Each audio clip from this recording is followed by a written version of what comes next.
The Box Tunnel by Charles Reade. The 10:15 train glided from Paddington, May the 7th, 1847. In the left compartment of a certain first-class carriage were 4 passengers. Of these 2 were worth description. The lady had a smooth, white, delicate brow, strongly marked eyebrows, long lashes, eyes that seemed to change colour, and a good-sized, delicious mouth, with teeth as white as milk. A man could not see her nose for her eyes and mouth. Her own sex could and would have told us some nonsense about it. She wore an unpretending greyish dress, buttoned to the throat with lozenge-shaped buttons, and a Scottish shawl that agreeably evaded colour. She was like a duck, so tight her plain feathers fitted her, and there she sat, smooth, snug, and delicious, with a book in her hand and a soupçon of her wrist just visible as she held it. Her opposite neighbour was what I call a good style of man, the more to his credit, since he belonged to a corporation that frequently turns out the worst imaginable style of young men. He was a cavalry officer, aged 25. He had a moustache, but not a very repulsive one, not one of those subnasal pigtails on which soup is suspended like dew on a shrub. It was short, thick, and black as a coal. His teeth had not yet been turned by tobacco smoke to the colour of juice. His clothes did not stick to nor hang to him. He had an engaging smile, and what I liked the dog for, his vanity, which was inordinate, was in its proper place, his heart, not in his face jostling mine and other people's who have none. In a word, he was what one oftener hears of than meets, a young gentleman. He was conversing in an animated whisper with a companion, a fellow officer. They were talking about what it is far better not to, women. Our friend clearly did not wish to be overheard, for he cast ever and anon a furtive glance at his fair vis-à-vis and lowered his voice. She seemed completely absorbed in her book, and that reassured him. At last the 2 soldiers came down to a whisper, the truth must be told. The one who got down at Slough and was lost to posterity bet £10 to 3 that he who was going down with us to Bath and immortality would not kiss either of the ladies opposite upon the road. Done! Done! Now I am sorry a man I have hitherto praised should have lent himself, even in a whisper, to such a speculation. But nobody is wise at all hours, not even when the clock is striking 25. And you are to consider his profession, his good looks, and the temptation. 10 to 3. After Slough the party was reduced to 3. At Twylford one lady dropped her handkerchief. Captain Dolignan fell on it like a lamb. 2 or 3 words were interchanged on this occasion. At Reading the Marlborough of our tale made one of the safe investments of that day. He bought a Times and Punch, the latter full of steel pen thrusts and woodcuts. Valour and Beauty deigned to laugh at some inflamed humbug or other, punctured by Punch. Now laughing together thaws our human ice. Long before Swindon it was a talking match. At Swindon, who so devoted as Captain Dolignan? He handed them out, he souped them, he tough-chickened them, he brandied and cochinealed one, and he brandied and burnt-sugared the other. On their return to the carriage, one lady passed into the inner compartment to inspect a certain gentleman's seat on that side of the line. Reader, had it been you or I, the Beauty would have been the deserter, the average one would have stayed with us till all was blue, ourselves included. Not more surely does our slice of bread and butter, when it escapes from our hand, revolve it ever so often, a light face downward, on the carpet. But this was a bit of a fop, Adonis, dragoon, so Venus remained in tete-a-tete with him. You have seen a dog meet an unknown female of his species. How handsome, how empressé, how expressive he becomes. Such was Dolignan after Swindon. And to do the dog justice, he got handsome and handsomer. And you have seen a cat conscious of approaching cream. Such was Miss Haythorn. She became demurer and demurer. Presently our captain looked out of the window and laughed. This elicited an inquiring look from Miss Haythorn. "We're only a mile from the Box Tunnel." "Do you always laugh a mile from the Box Tunnel?" said the lady. "Invariably." "What for?" "Why, it is a gentleman's joke." Captain Dolignan then recounted to Miss Haythorn the following. A lady and her husband sat together going through the Box Tunnel. There was one gentleman opposite. It was pitch dark. After the tunnel, the lady said, "George, how absurd of you to salute me going through the tunnel." "I did no such thing." "You didn't?" "No. Why?" "Because somehow I thought you did." Here Captain Dolignan laughed, and endeavoured to lead his companion to laugh, but it was not to be done. The train entered the tunnel. Miss Haythorn. "Ah!" Dolignan. "What is the matter?" Miss Haythorn. "I am frightened." Dolignan, moving to her side. "Pray do not be alarmed. I am near you." Miss Haythorn. "You are near me, very near me indeed, Captain Dolignan." Dolignan. "You know my name?" Miss Haythorn. "I heard you mention it.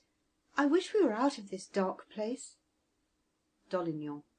"I could be content to spend hours here reassuring you, my dear lady." Miss Haythorn. "Nonsense." Dolignan. Grave reader, do not put our lips to the next pretty creature you meet, or will understand what this means. Miss Haythorn. "Ee! Ee!" Friend. "What is the matter?" Miss Haythorn. "Open the door! Open the door!" There was a sound of hurried whispers. The door was shut, and the blind pulled down with hostile sharpness. If any critic falls on me for putting inarticulate sounds in a dialogue as above, I answer with all the insolence I can command at present, hit boys as big as yourself, bigger perhaps, such as Sophocles, Euripides, and Aristophanes. They began it, and I learned it of them sore against my will. Miss Haythorn's scream lost most of its effect, because the engine whistled 40,000 murders at the same moment, and fictitious grief makes itself heard when real cannot. Between the tunnel and Bath, our young friend had time to ask himself whether his conduct had been marked by that delicate reserve which is supposed to distinguish the perfect gentleman. With a long face, real or feigned, he held open the door. His late friends attempted to escape on the other side. Impossible! They must pass him. She whom he had insulted, Latin for kissed, deposited somewhere at his feet a look of gentle, blushing reproach. The other, whom he had not insulted, darted red-hot daggers at him from her eyes, and so they parted. It was perhaps fortunate for Dolignan that he had the grace to be a friend to Major Hoskins of his regiment, a veteran laughed at by the youngsters, for the Major was too apt to look coldly upon billiard balls and cigars. He had seen cannon balls and linstocks. He had also, to tell the truth, swallowed a good bit of the mess-room poker, which made it as impossible for Major Hoskins to descend to an ungentlemanlike word or action as to brush his own trousers below the knee. Captain Dolignan told this gentleman his story in gleeful accents, but Major Hoskins heard him coldly, and as coldly answered that he had known a man to lose his life for the same thing. "That is nothing," continued the Major, "but unfortunately he deserved to lose it." At this, blood mounted to the younger man's temples, and his senior added, "I mean to say, he was 35. You, I presume, are 21. 25? That is much the same thing. Will you be advised by me?" "If you will advise me." "Speak to no one of this, and send White the £3, that he may think you have lost the bet." "That is hard, when I won it." "Do it, for all that, sir." Let the disbelievers in human perfectibility know that this dragoon, capable of a blush, did this virtuous action, albeit with violent reluctance, and this was his first damper. A week after these events he was at a ball. He was in that state of factitious discontent which belongs to us amiable English. He was looking in vain for a lady equal in personal attraction to the idea he had formed of George Dolignan as a man, when suddenly there glided past him a most delightful vision, a lady whose beauty and symmetry took him by the eyes. Another look. It can't be. Yes, it is. Miss Haythorn. Not that he knew her name, but what an apotheosis! The duck had become a peahen, radiant, dazzling.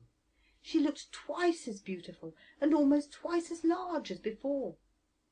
He lost sight of her. He found her again. She was so lovely she made him ill, and he alone must not dance with her, speak to her.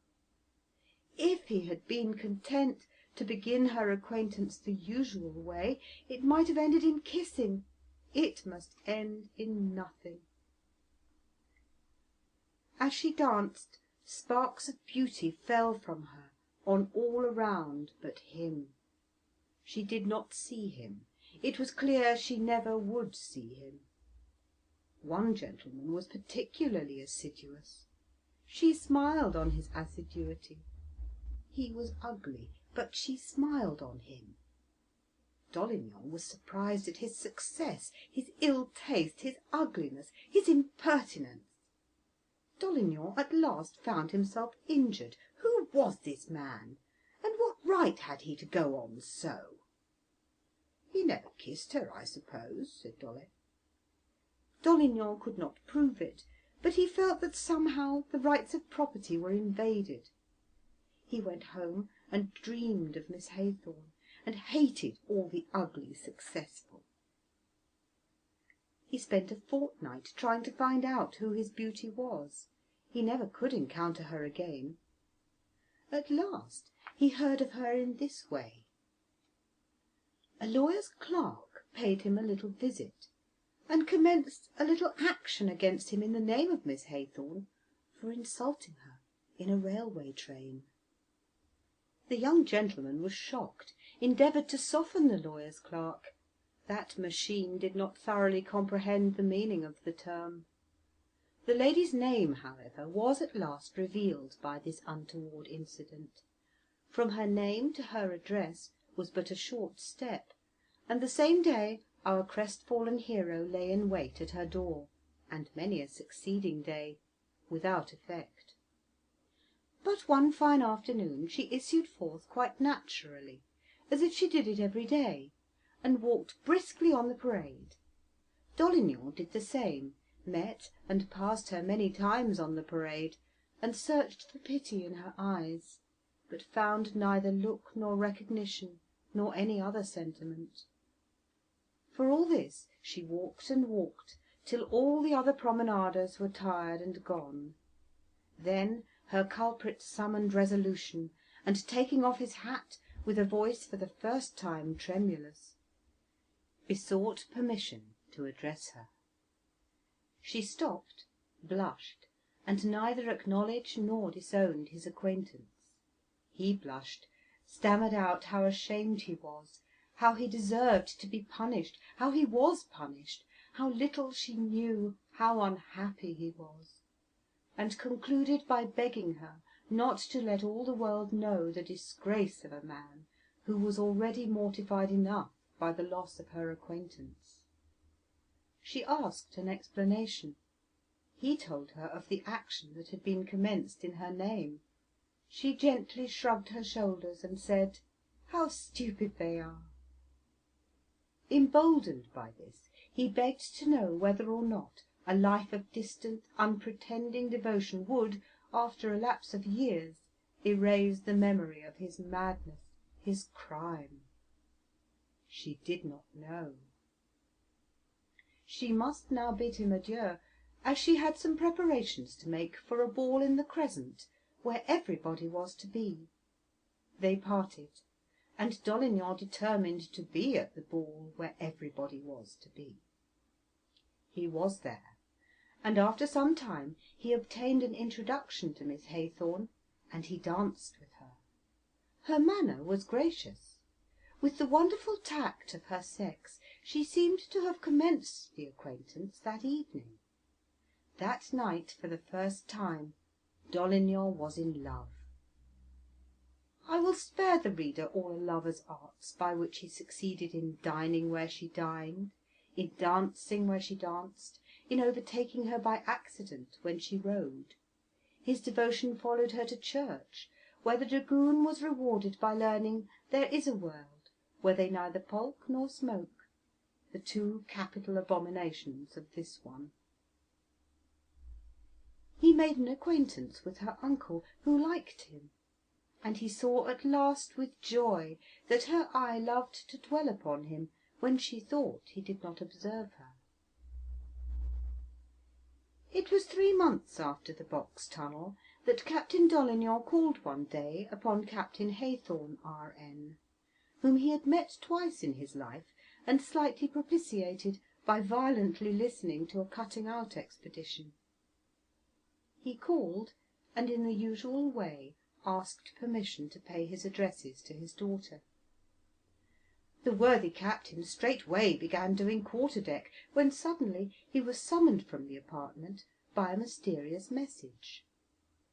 On his return he announced, with a total change of voice, that it was all right, and his visitor might run alongside as soon as he chose. My reader has divined the truth. This nautical commander, terrible to the foe, was in complete and happy subjugation to his daughter, our heroine. As he was taking leave, Dolignan saw his divinity glide into the drawing-room. He followed her, observed a sweet consciousness deepen into confusion. She tried to laugh, and cried instead, and then she smiled again. When he kissed her hand at the door, it was George and Marion, instead of Captain this and Miss the other. A reasonable time after this, for my tale is merciful and skips formalities and torturing delays, these two were very happy. They were once more upon the railroad, going to enjoy their honeymoon all by themselves. Marion Dolignan was dressed just as before, duck-like and delicious, all bright except her clothes. But George sat beside her this time instead of opposite, and she drank him in gently from her long eyelashes. "Marion," said George, "married people should tell each other all. Will you ever forgive me if I own to you no?" "Yes, yes." "Well, then, you remember the Box Tunnel?" This was the first allusion he had ventured to it. "I am ashamed to say I had £3 to £10 with White. I would kiss one of you two ladies." And George, pathetic externally, chuckled within. "I know that, George. I overheard you," was the demure reply. "Oh, you overheard me? Impossible!" "And did you not hear me whisper to my companion, I made a bet with her?" "You made a bet? How singular! What was it?" "Only a pair of gloves, George." "Yes, I know, but what about it?" that if you did, you should be my husband, dearest."